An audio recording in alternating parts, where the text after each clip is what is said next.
Advocate Bodepalli Srinivas garu సిద్ధంగా ఉన్నారు. Yes, good afternoon lawyer garu. Good afternoon అండి. Good afternoon sir.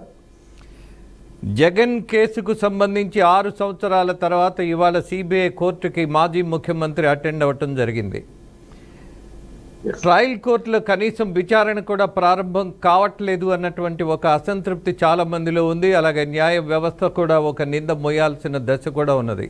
బికాజ్ ఇతన్ని సుదీర్ఘకాలం కోర్టుకు హాజరు కాకుండా ఏదో ఒక ప్రత్యేకమైనటువంటి శక్తి ఈయన వెనుకున్నట్టుగా చాలామంది భావించారు.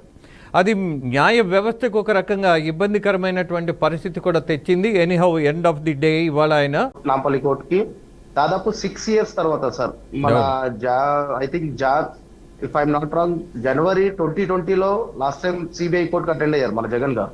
దాని తర్వాత అతని అటెండెన్స్ డిస్పెన్స్ చేయడం జరిగింది ఆనరబుల్ కోర్ట్. బట్ దాని తర్వాత కూడా ఈ రోజు అతన్ని ఇన్ పర్సన్ హాజరవ్వడానికి డైరెక్షన్ ఇచ్చినప్పుడు భావిస్తే రేపు డైరెక్ట్గా వచ్చి విచారణకు ఇస్తున్నారు అన్నటువంటి కాకుండా డైరెక్ట్గా కోర్టుకి మీద పెద్ద చర్చ పెట్టాల్సిన అవసరం లేదు కదా. అందుకే మిమ్మల్ని ఆ ప్రశ్న అడిగా. ఎనీహౌ